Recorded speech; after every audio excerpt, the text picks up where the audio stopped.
হিন্দুদের রাজধানী দিল্লি শহর, ভারতের দিল্লিতে আজও দাঁড়িয়ে আছে কুতুব মিনার। কোন কুতুবের নামে সে মিনার দাঁড়ানো আছে আজ দিল্লি শহরে?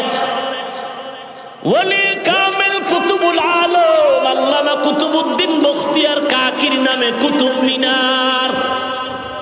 কেমন কুতুব তিনি বলবো কি?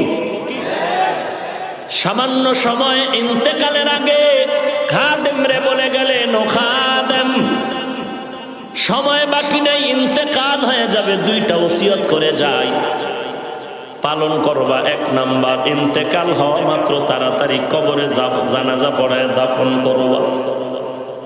কারণ নবীজির হাদিস হলো, মাইয়েতের উপরে রাখবা না, বেশিক্ষণ রাখলে মাইয়েতের কষ্ট হবে। আমরা করি উল্টা, বরফ মার, মেডিসিন মার, 3 দিন হয় রাখ মাটির উপরে বাক্সা খিলাইয়া। কেন? সন্তান সিঙ্গাপুরে আছে, ও আসতে হবে। কেন? বলে আসবে কেন? তা আসার পরে বাবার গলা জড়ায় চিৎকার দিবে, চিৎকার দিলে কি হবে? বাবায় জিন্দা হয় সন্তানের আব্বু কয়া ডাক দিবে। তাহলে এই সময়টা কেন? নবী কয় তাড়াতাড়ি দাফন কর। তুই কেন চালাকি করলি রে মুমিন? নবীর কথা মতো দাফন করার পরে সন্তানটা আসিয়া বাবার গলা জড়ায় যে চিৎকারটা দিত, ওই চিৎকারটা যদি মসজিদে গিয়া দেয়, বাবার কবরের আযাব মাআফ। এই খাদেম, 1 নম্বরে আমার জানাজা তাড়াতাড়ি পড়ায় কবরে দিবি। 2 নম্বর, আমি কুতুবউদ্দিনের মরণের খবর পাইলে ভারতের হাজার হাজার উলামায়ে কেরাম আসবে, জানাজার ইমামতির জন্য ময়দানে হাজির হবে। খাদেম, ভালো করে শুনে নাও, আমার জানাজা যে কোনো আলেম আইসা না পড়ায়, আমার কথাটা তুমি বলে দিও, আমার জানাজা ওই ব্যক্তি পড়াবে যার মধ্যে 4টা গুণ থাকবে, সে আমার জানাজা পড়াবে। তুমি উলামায়ে কেরামদের সামনে এই 4টা গুণের কথা বলবা। কুতুবউদ্দিনের কথা মতো এই 4 গুণওয়ালা আলেম যদি থাকো, জানাজা পড়ায় দাও। যদি 4 গুণওয়ালা ব্যক্তি না থাকে, আমি কুতুবউদ্দিনের জানাজা যেন না পড়ায়। আল্লাহর ওলি কুতুবউদ্দিনের ইন্তেকাল হয়ে গেল।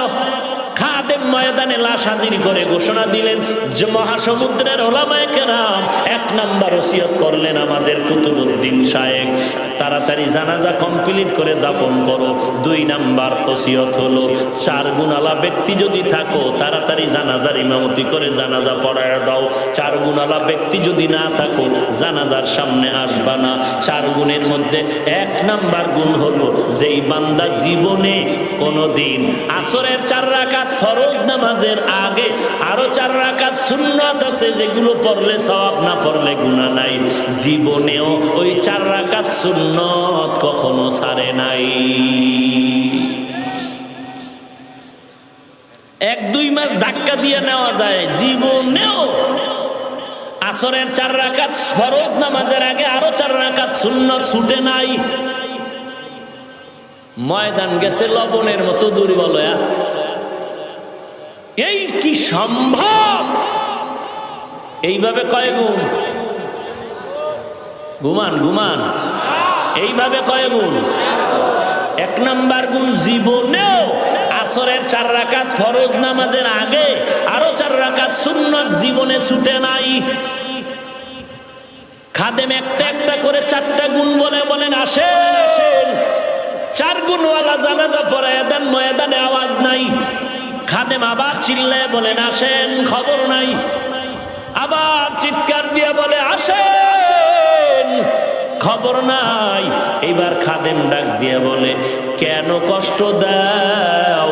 4 গুণওয়ালা মানুষ তো আছো, না থাকলে তো কুতুবউদ্দিন এমনিতেই বলিয়া যাইতেন না। কষ্ট না দিয়া জানাজা পড়ায় দাও।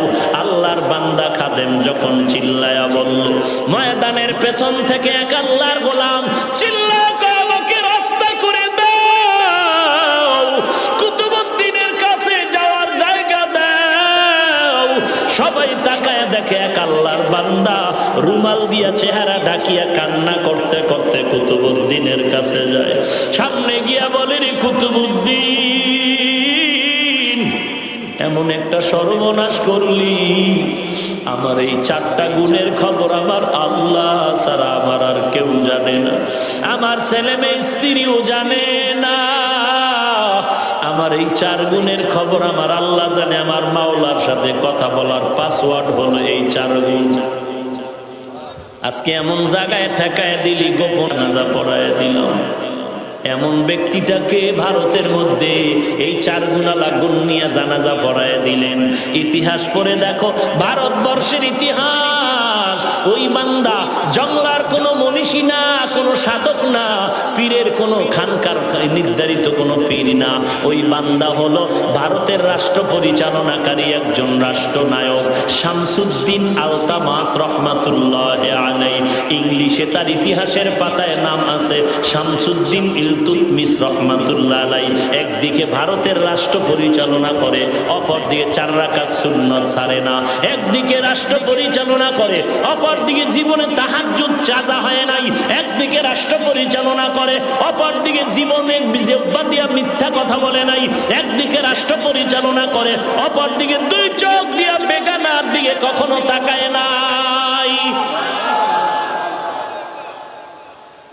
এরে আল্লাহর গোলাম, কেমন আল্লাহওয়ালা 4 গুণালা শামসুদ্দিন আলতামাস রহমাতুল্লাহ আলাইহি জানাজা পড়ায় দিলেন। এ যুবক, পাওটা যদি আগায় দেওয়া, আমি তোর পায়ে হাত রেখে বলছি, কয়দিন আর বাহাদুরি করবি? ডানে বামে তাকায় দেখ, তোর মতো যুবক খেলার সঙ্গে ছিল আজকে নাই, লেখাপড়ার টেবিলে ছিল আজকে নাই। এক এক করে বিদায়, এক এক করে বিদায়। এরে আল্লাহর বান্দা, কয়দিন আর বাহাদুরি করবি? তোর মতো ডানে বামে যুবক দাড়িওয়ালা নামাজি অভাব নাই। স্কুলে পড়ে নামাজ ছাড়ে না, কলেজে পড়ে নামাজ ছাড়ে না, চাকরি করে নামাজ বাদ দেয় না, র্যাব আর্মি পুলিশ বিডিআর নামাজ ছাড়ে না, কোটি টাকার মালিক 1 টাকাও হারাম খায় না, কৃষি কাজ করে নামাজ ছাড়ে না, ড্রাইভারি করে নামাজ ছাড়ে না। রে বাবা, তুমি কেন পারবা না? কয়দিন আর বাহাদুরি করবি?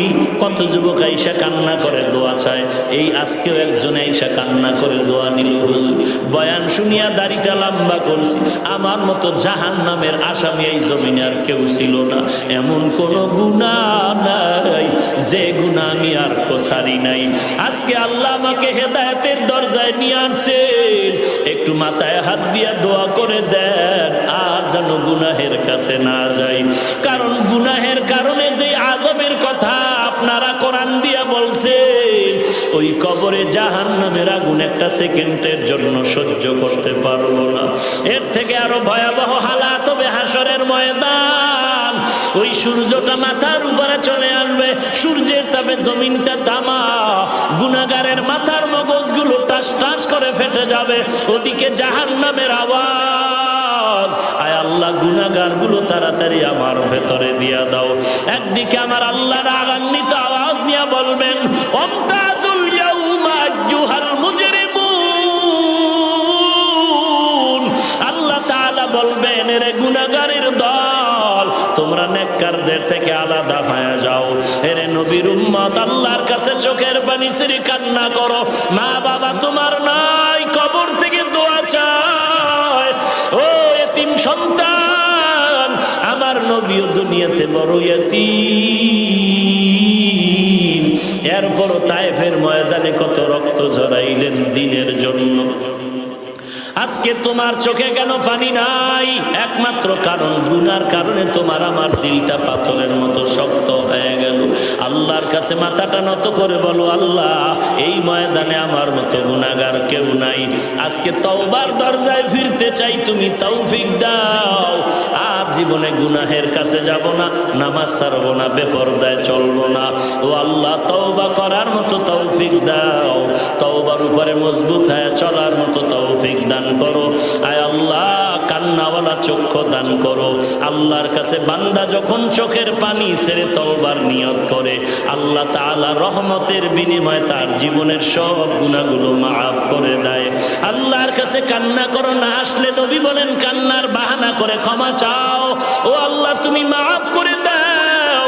1 সেকেন্ডের আযাব সহ্য করার শক্তি আমার নাই, আমি গুনাহ নিয়ে কবরে যেতে চাই না। তওবা করার যদি নিয়ত অন্তরে থাকে, মুনাফিকি না থাকে, খাঁটি তওবার নিয়তে 2 হাত আমার আল্লাহকে দেখায় দাও। আয় আল্লাহ, সবার হাত কবুল করে নেন। আয় আল্লাহ, তওবাওয়ালা জিন্দেগি দান করেন, তওবার উপরে মজবুত হয়ে চলার মতো তৌফিক দান করেন আল্লাহ। আয় আল্লাহ নবীজির সুন্নাত ওয়ালা জিন্দেগি দান করেন, আমিন। আলহামদুলিল্লাহি রাব্বিল আলামিন।